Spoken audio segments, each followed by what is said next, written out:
அஸ்ஸலாமு அலைக்கும் வரஹ்மத்துல்லாஹி வபரகாத்துஹு. கண்ணியத்திற்கும் மரியாதைக்கும் உரிய ஜமாத்தார்களே, கேக்குதா மற்றும் நம்மிடையே சிறப்பு விருந்தினராக கலந்து கொள்ள வந்திருக்கும் டாக்டர் சரவணன் MSMCH அவர்களே, மேலே பெண்களுடைய ஏத்திகாப் நிகழ்ச்சி நடந்து கொண்டிருக்கிறது. அதில் டாக்டருடைய துணைவியார் டாக்டர் கவிதா சரவணன் அவர்களும் கலந்து கொண்டு அந்த நிகழ்ச்சி அங்கே நடைபெற்று கொண்டிருக்கின்றது.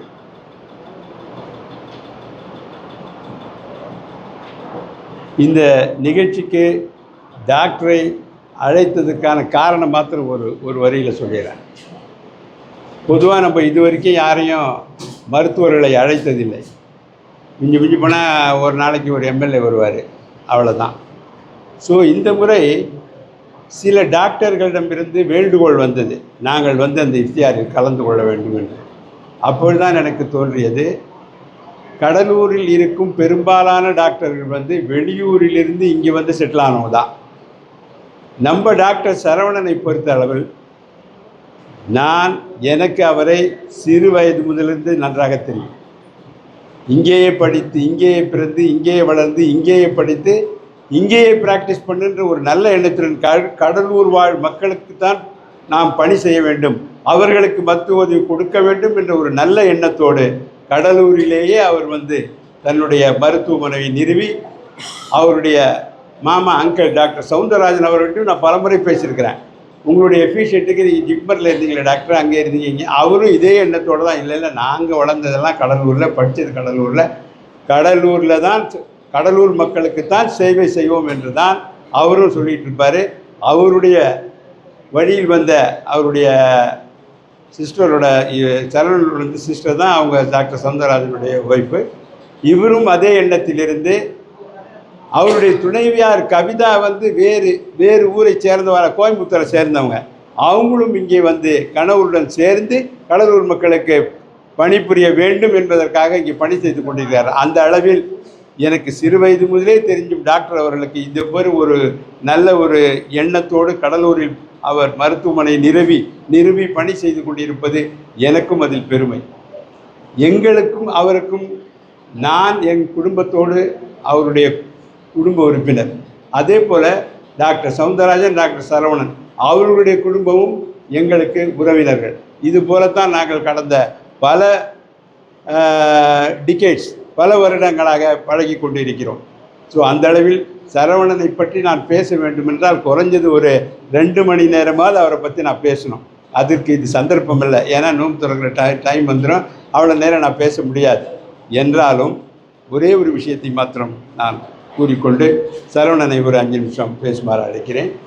என்ன விஷயம் அப்படின்னு சொன்னாக்கா, இன்றைக்கி நேற்று உறுப்பு மாற்றல் அந்த நிறுவனத்தின் ஒரு செயலாளர் டாக்டர் ராமகிருஷ்ணன் அவருடைய பேட்டி ஒன்று என்னால் பார்க்க நேர்ந்தது. அதில் அவர் என்ன சொல்கிறாருன்னாக்கா, நம்முடைய உடம்பில் உள்ள உறுப்புகளில் நாம் பல உறுப்பை பற்றி கவலையே படுறதில்லை, ஹார்ட்டை பற்றி கவலைப்படுறோம். அந்த ஹார்ட்டை பற்றி கவலைப்படுறதுன்னு 100ல் 1 பங்கு கூட நம்ம கிட்னியை பற்றி கவலைப்படுறதில்ல. ஆனால் கிட்னி அஃபெக்ட் ஆகிடுச்சுன்னா என்ன ஆகும் என்பதற்கு அவர் சில விஷயங்களை சொல்லிக்கொண்டே வந்தார். கிட்னி ரிப்பேர் ஆயிடுச்சுன்றது ஒரு அட்வான்ஸ் ஸ்டேஜில் போய் தான் நமக்கு தெரியுது. அந்த நேரத்தில் டயாலிசிஸ்க்கு போகிறோம், இல்லை கிட்னி டிரான்ஸ்பிளான்டேஷனுக்கு போகிறோம், ஆனால் கிட்னி கிடைக்க மாட்டேங்கிறது. ரொம்ப நம்மளுடைய வாழ்க்கை முறையில் பல மாற்றங்கள் தேவை. அப்பப்போ டாக்டர்கிட்ட போய் செக் பண்ணிக்கணுன்றது ரொம்ப முக்கியம். டாக்டர் சரவணன் MCHல் யூராலஜி எடுத்து அந்த சப்ஜெக்ட் எடுக்கும் பொழுது அவர் எப்படி எடுத்தார், இப்போ போல அப்போ நீட் தேர்வெல்லாம் கிடையாது, மிகவும் கஷ்டப்பட்டு படித்து ஒரு ஸ்டேட்லேயே 5 சீட்டு தான், அதில் நிறையா பேர் எழுதுவாங்க, எல்லாமே பிக் டாக்டர்ஸ், நல்லா படித்தவர்கள். அந்த அவர் MS கோல்டு மெடலிஸ்ட்டு. அந்த போட்டித் தேர்வு எழுதி MCHல் அவருக்கு சீட்டு கிடைச்சி மெரிட்டில் தான் அவர் MCH முடித்தார். இந்த மாதிரி பல விஷயங்கள் நான் சரவணன் பற்றி சொல்லிக்கொண்டே போகலாம். அது வேணாம், அது நான் பிரிதொரு முறை ஒரு ஃபங்க்ஷனில் நான் அதையெல்லாம் ரிசர்வ் பண்ணி வச்சுக்கிறேன். இப்போ அந்த கிட்னி ப்ராப்ளம் வர்றதை பற்றி அவர் தெளிவாக சொல்லியிருந்தார். இன்றைக்கு ஒரு களப்பணி நடத்தப்பட்டது. தமிழக அரசும் சென்னை மெடிக்கல் காலேஜும் சேர்ந்து, சென்னை எம்எம்சியை சேர்ந்து ஒரு களப்பணி செய்திருக்கிறார்கள். அந்த களப்பணியில் கிட்டத்தட்ட 53% பேருக்கு இணை நோய் இல்லாதவர்களுக்கு கிட்னி ப்ராப்ளம் இருக்குது. அதில் 15லேருந்து 20% பேருக்கு இம்மீடியட்டாக கிட்னி டிரான்ஸ்பிளான்ட் பண்ணி ஆகணும். ஆனால் கிட்னி கிடைக்கல. எங்கேயுமே நமக்கு கிட்னி கிடைக்க மாட்டேங்குது. ரொம்ப கஷ்டப்பட்டு எல்லோரும் டயாலிசிஸில் இருந்து கொண்டிருக்கிறார்கள். இன்றைக்கு நீங்கள் பார்த்தீங்கன்னா, நான் எப்பயாவது டாக்டர் பார்க்கறதுக்காக போவேன். ஏதாவது ஏழ்மைனா வேறு யாராவது கேட்டால் மெதுவாக டோக்கன் வாங்கிட்டு போயிடுங்க. ஏன்னா நம்ம எவ்வளோ பேரை நம்ம அவர்கிட்ட சொல்லி நான் டிஸ்டர்ப் பண்ணுறதில்ல. நான் போகும்போது பார்த்தாக்கா குறைஞ்சது அவருடைய ஓபியில் ஒரு 200 பேர் உட்காந்துருப்பாங்க. அந்த பக்கம் கவிதா கிட்ட திரும்பினா ஒரு 300 பேர். நேற்று தான் நாங்கள் ஆஃபீஸில் பேசிக்கிட்டு இருக்கும்போது சொல்கிறாங்க எல்லாரும் நாங்கள் மத்தியானம் சாப்பாடு கட்டி கொண்டு போயிடுறோம். அங்கே போய் டாக்டரை பார்த்துட்டு லஞ்ச் அங்கேயே முடிச்சுட்டு கன்சல்ட் பண்ணிக்கிட்டு வரோம். அந்த அளவுக்கு அவருடைய மக்கள் சேவை, மருத்துவ சேவை செய்து கொண்டிருக்கிறார் என்பதில் நாம் மிகவும் பெருமை அடைகிறோம், மகிழ்ச்சி அடைகிறோம். இந்த சேவை தொடர வேண்டும் என்று நாங்கள் விரும்பி வேண்டி முடிப்பதற்கு முன் ஒரு சின்ன தகவல். இன்றைக்கி ஆக்சுவலாக டாக்டரை நான் இன்வைட் பண்ணிட்டேன். ஆனால் அவர் வருவாரா என்பது எனக்கு 99% டவுட்டாகவே இருந்துச்சு. காரணம், இன்று காலையில் நான் கூட சென்றிருந்தேன். ஒரு சிறப்பு அழைப்பாளராக என்னை ஃபேமிலியில் ஒருத்தராக கூப்பிட்டுருந்தாங்க. வேறு யாரும் இல்லை, அங்கே ஒன்லி அவங்க ஃபேமிலி பீப்புள் தான் இருந்தாங்க. இன்று காலை அவருடைய மகளார் அவரும் எம்பிபிஎஸ் முடிச்சுட்டு கைன் படிச்சுட்ருக்காங்க, ஃபைனல் இயர். அவங்களுக்கு ஒரு நிச்சயதார்த்தம் நடந்தது. மாப்பிள்ளை சிவகாசியிலேருந்து அவரும் எம்எஸ் ஜெனரல் சர்ஜரி படிச்சிருக்காரு. அந்த நிச்சயதார்த்த நிகழ்ச்சி இன்று காலையில் அவர் வீட்டில் ஒரு 10லேருந்து 12 வரைக்கும் சொல்லியிருந்தார். அப்போ எனக்கு சந்தேகம்தான், வருவாரா இல்லையா. இவரை எப்படி நான் இழுத்துட்டு வந்துடுவேன், வாங்க சார் வரணும் அப்படின்னு ஒரு 15 நிமிஷம். கவிதாவால் வர முடியும், ஏன்னா சம்பந்தி வீட்டுக்காரர்கள் இருந்து விட்டார், அவரை விட்டுட்டு வர முடியுமான்னு சந்தேகம் இருந்தது. ஏதோ கடவுளின் செயல். இந்த நேரத்தில் நான் ஒரே ஒரு வார்த்தையை சொல்லி முடித்துக் கொள்கிறேன். இந்த நாளில், இந்த ஒரு மங்களமான நாளில், உங்கள் வீட்டில் நடந்த மங்களமான ஒரு நிகழ்ச்சியில் நீங்கள் இங்கே எங்களுடன் கலந்து, நாங்கள் கடுமையான விரதம் இருந்து, உங்களுக்கு தெரியும், ஏன்னா அவருக்கு முஸ்லீமை பற்றி நல்லாவே தெரியும். ஏன்னா அவர் பிறந்தது வளர்ந்தது எல்லாமே பஞ்சகுப்தில் அந்த தீன் கல்யாண மண்டபத்துக்கு எதிர்க்க தான் அவங்க வீடு. முஸ்லீம் ஹசரத்து, முஸ்லீம் ஏதாவது இருந்தாலும் இவங்கெல்லாம் போய் நம்ம ஹசரத் ஜமீர் ஹசரத் தான். அவங்கள இன்றைக்கி கூப்பிட நான் மறந்துட்டேன். அவர் டெய்லி இங்கே வராரு, இன்றைக்கி நான் கூப்பிட மறந்துட்டேன். அவர் வந்திருந்தால் அவருக்கு ரொம்ப நேரம் பேசுறதுக்கு டைம் கொடுக்கணும். ஸோ அவர் முஸ்லீம் சமுதாயத்தோடு ஒன்றிணைந்து தான் அவருடைய வளர்ச்சி இருந்தது. அதை ஒட்டி இன்றைக்கு உங்கள் வீட்டில் நடந்த அந்த மங்களகரமான நிகழ்ச்சிக்கு நீங்கள் இங்கே எங்களுடன் கலந்து கொண்டு, எங்களோடு நோன்பு கஞ்சி அருந்தி, எங்களோடு நோன்பாடியாக நீங்கள் இருந்ததற்கு அல்ஹம்துலில்லாஹ், ஆண்டவருடைய கிருபையார், அல்லாஹ்வின் துணையார், உங்கள் மகளின் மன வாழ்க்கை, மனவிழா அனைத்தும் மிகவும் செம்மையாக நடக்கும் என்று நாங்கள் எல்லோரும் கடவுளிடம் பிரார்த்திப்போம்.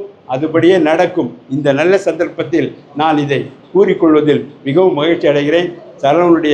அவருடைய குடும்பம், அவருடைய குழந்தை பையன் கூட எம்பிபிஎஸ் ஃபைனல் இயர் படிச்சுட்ருக்காரு. அல்ஹம்துலில்லாஹ், அவருடைய குடும்பம் மேன்மேலும் செழிக்க வேண்டும் என்று இந்த நேரத்தில் எல்லோரும் அவருக்காக ஏன்னா நமக்கு என்னன்னாக்கா, நோன்பு திறக்கும் நேரத்தில் நாம் கேட்கும் அனைத்து வரங்களும் அனைத்து துவாவும் உடனடியாக ஏற்றுக்கொள்ளப்படுகிறது என்பது எங்களுடைய நம்பிக்கை. இந்த நேரத்தில் உங்களுக்காக நாங்களும் துவா கேட்டுக்கொள்கின்றோம். கடவுள் உடனடியாக அதை அங்கீகரிப்பார். இந்த நேரத்தில் அந்த பெண்ணினுடைய மன வாழ்க்கை, மனவிழா மிக சிறப்பாக நடக்கும் என்று கூறிக்கொண்டு, இந்த சந்தர்ப்பத்தை பயன்படுத்தி அவரை பற்றி பேசுவதற்கு என்னால் முடிந்ததற்கு கடவுளுக்கு நன்றி கூறி, அடுத்த நன்றி டாக்டர் அவர்களுக்கும் கூறி, அவரை ஒரு 5 நிமிடங்கள் நம்முடன் உரையாற்றுமாறு கேட்டுக்கொள்கின்றேன். அஸ்ஸலாமு அலைக்கும் வரஹ்மத்துல்லாஹி வபரகாத்துஹு. அதற்கு முன்னால்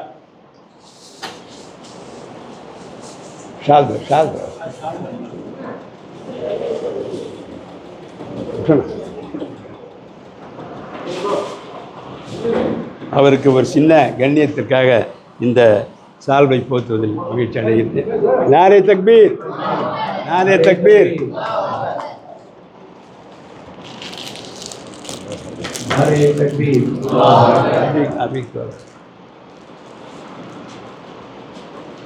ரமேஷ் அவருடைய பிரதர் தான். அது போத்துட்டோம். அது அவருக்கு தான். ஏந்திரி டைம் ஆயிடுச்சு. நாரே தக்பீர். இவர் ரமேஷ்.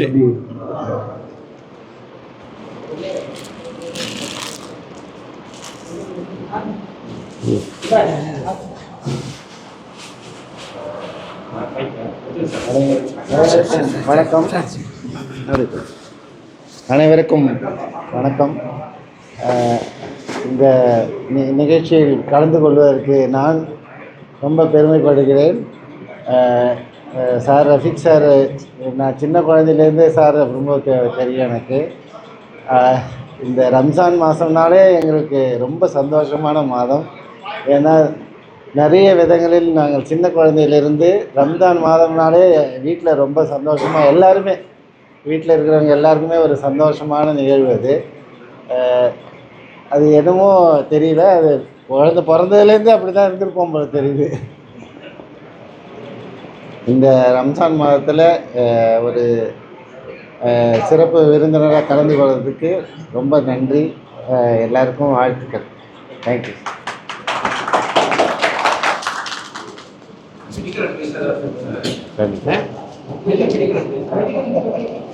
இந்த நோன்பு காலத்தில் வந்து நம்ம தண்ணியும் குடிக்கிறது இல்லை, எச்சிலும் கொடுக்கறது இல்லை. ஸோ இன்னும் ஒரு 10 நிமிஷம் இருக்குது, இன்னும் எச்சிலும் கொடுக்கறது இல்லை. அது விஷயமா அவரை நான் வந்து ஒரு 2 நிமிஷம் பேசினார்.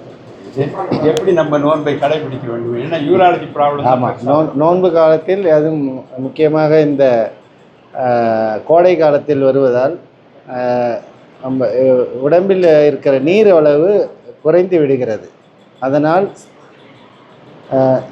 கூடுமான வரைக்கும் அந்த சாப்பிட்றப்போ நிறைய தண்ணி எடுத்துக்கணும். அதே போல் நோன்பு முடியும் போதும் நிறைய தண்ணி குடிக்கணும்.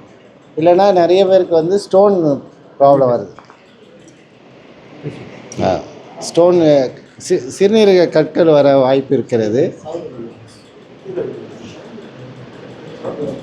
அப்புறம் இன்னொரு முக்கியமானது வந்து இந்த நோன்பு காலத்தில் உப்பு அளவு குறைவாக எடுத்துக்கொள்வது நல்லது. நிறைய மனிதர்களுக்கு வந்து உப்பு அளவு அதிகமாக இருப்பதால் மற்றும் நீர் அளவு குறைவாக இந்த நோன்பு காலத்தில் கிட்னி நிறைய மனிதர்களுக்கு வந்து ஸ்டோன் வியாதி வர வாய்ப்பு அதிகமாக இருக்கிறது. அதனால் இந்த நோன்பு பீரியட் மட்டும் கண்டிப்பாக நிறையாக தண்ணி குடிக்க வேண்டும். அதே போல் உப்பு அளவு கொஞ்சம் குறைத்து எடுத்துக்கொண்டால் நல்லது. நன்றி, வணக்கம். ரொம்ப நன்றி. நீங்கள் வந்து ஒரு 2 அட்வைஸ் கொடுத்தீங்கன்னாலும் that is very vital advice. நம்ம நோன்பு கருத்து நிறைய தண்ணி குடிக்கணும். அதே மாதிரி நோன்பு வைக்கும் பொழுது உப்பு வந்து ரொம்ப குறைச்சி சொல்லணும். ஏன்னா இன்னைக்கு அந்த ஆய்வு அறிக்கையில் வந்து இதுதான் சொல்லியிருக்காங்க, 3 காரணங்கள் கிட்னி வந்து அஃபெக்ட் ஆகுது. ஒன்று வந்து பருவநிலை மாற்றம், ரொம்ப சூடான பருவநிலையில் கிட்னி ப்ராப்ளம் வரும். 2வது வந்து நம்மளுடைய சுவாசிக்கும் காற்று, சுத்தமான காற்று இல்லை, அதுவும் கிட்னியை பாதிக்கும். 3வது நம்ம குடிக்கும் தண்ணி சுத்தமானதாக இல்லை. இந்த 3 விஷயங்கள் தான் வெகுவாக கிட்னியை பாதிக்கிறது என்று அந்த டாக்டர்களின் ஆய்வறிக்கையை சொல்லியிருக்கிறார்கள். தமிழக அரசும் சிறுநீரகம் காப்போம் என்று ஒரு திட்டத்தை ஆரம்பித்து நம்மளுடைய மாண்புமிகு மா சுப்பிரமணியம் அவர்கள் ஹெல்த் மினிஸ்டரை வச்சு அந்த ஒரு சிறுநீரகம் காப்போம் என்று எல்லா இந்த பிரைமரி ஹெல்த் சென்டர்லையும் அது விஷயமா நிறையா எல்லாருக்கும் வந்து அட்வைஸ் கொடுக்கணும். எல்லாருக்கும் கிட்னி ப்ராப்ளத்தை பற்றி எடுத்து சொல்லணும் அப்படின்னு இந்த ஒரு விஷயத்தை நான் சொல்லியே ஆகணும். எம்எஸ் முடிச்சுட்டு டாக்டர் சரவணன் MCH யூராலஜி போகும்போது அப்போ கடலூரில் யாருமே கிடையாது யூராலஜி. அப்போ நான் நம்ம சீஃப் எல்லாம் டாக்டர் சந்திரனெல்லாம் பேசிட்டு இருப்பான், என்ன போய் எதுக்கு யூராலஜி எடுப்பாங்க, இங்கே என்ன யூராலஜி இருக்காங்க. பட் நான் கூட மெதுவாக சரவணன் கேட்டேன், இல்லை சார் நீங்கள் வேணா பாருங்க, ஃபியூச்சரில் வந்து எப்படி இருக்குன்னு பாருங்க அப்படின்னு சொன்னார். அவருடைய அந்த முன்னோக்கு சிந்தனை இன்னைக்கு பாருங்க, யூராலஜி ப்ராப்ளம் வந்து எல்லாருக்கும் ஒரு லேடிஸ்லேருந்து ஜென்ட்ஸ் வரைக்கும் people are suffering like anything. அது வந்து அதற்கு காரணம் நம்மளுடைய பழக்கங்கள், நம்மளுடைய உணவுகள். நிறைய தண்ணி குடிக்கணும். ரொம்ப ஒரு இந்த தேவையில்லாத இந்த டீ காஃபி மருந்து வந்து சிகரெட் குடிப்பதையெல்லாம் நிறுத்தணும். நல்ல வந்து சத்துள்ள உணவுகளை சாப்பிட வேண்டும். அருந்தும் பானங்களும் நல்ல பானங்கள், இந்த ஒரு கிரீன் டீ இந்த மாதிரி தான் குடிக்கணும் அப்படின்னு சொல்லி அந்த ஆய்வறிக்கையில் சொல்லி இருக்கிறார்கள். ஸோ அதன்படி நாளைக்கு எல்லோரையும் அல்லாவும் எல்லா சுவாமிகளும் காப்பாற்ற வேண்டும். உங்களுக்கு ஏதாவது கிட்டீங்கன்னா நீங்கள் போய் சாரோட பாருங்க. இப்போ கடலூரில் நியூராலஜி ஸ்பெஷலிஸ்ட்டு இவர் தான் இப்போ நிறைய விஷயம் தெரிஞ்சவர். யாரையும் வந்து பயம்லாம் காட்ட மாட்டார். எது போய் சொன்னாலும் சார் எனக்கே ஒரு ப்ராப்ளம் வரும்போது ஒன்றுங்க சார் அது இக்னோர் பண்ணுங்க சார். அது இக்னோர் பண்ணிட்டா அது வந்து நல்லா இருக்கு. அது இக்னோர் பண்ணாத எனக்கு சரவணன் நல்லா தெரியுறதா இல்லை சரவணன் அது அப்படின்னா அவர் பயம் காட்டிட்டாருன்னு வச்சுங்க, அந்த எந்த ப்ராப்ளமும் அக்ரிகேட் ஆகி ஜாஸ்தி ஆகிடும். நான் அவருக்கு போகும்போதுதான் அது இன்னொன்று சொல்லுவார். எனக்கு ரொம்ப ஆச்சரியமா இருக்கும். வீட்டில் சொல்லு சார் எனக்கு அப்படித்தான் சார் இருக்கு கரெக்டாக சொல்லுவார். அப்போ நான் நினைப்பேன் சரி டாக்டருக்கு அப்படி இருக்கு அப்போ நமக்கு ஒன்று இருக்காங்க அப்படின்னு சொல்லி நான் அதை இக்னோர் பண்ணிட்டேன். அல்ஹம்துலில்லாஹ் அந்த சிறு பிரச்சனைகள் நம்மளுடைய தைரியத்தை நம்முடைய நம்பிக்கையிலே தான் போயிடுது. நிறைய மெடிக்கல் விஷயம் நம்ம நம்பிக்கை இல்லாத நம்பிக்கை இழந்து பயப்படுறதால தான் மெடிக்கல் எல்லாம் எக்ஸாஜரேட் ஆகிட்டு இருக்கு. ஸோ நம்ம நம்பிக்கை வைத்து அந்த நம்பிக்கை ஊட்டக்கூடிய டாக்டர் எனக்கு தெரிஞ்சவர் தான் கரெக்டாக சொல்லுவார். அவர் சீஃப் ஆஃப் தான் சொல்லுவார். எனக்கு தெரியும் அது ஒன்றும் இல்லை சார் எனக்கு சுகர் ஆரம்பத்தில் என்ன சார் ஒரு 140 அதை ஒன்றும் கவலைப்படாதீங்க அது 300 பேரை போட்டு பார்த்துக்கலான்னு. ஸோ அதாவது நான் அதை பற்றி கவலைப்பட அது 140 நம்ம கவலைப்பட ஆரம்பிச்சுட்டா அதே சுகர் ஏறிட்டு போகும். கரெக்டா?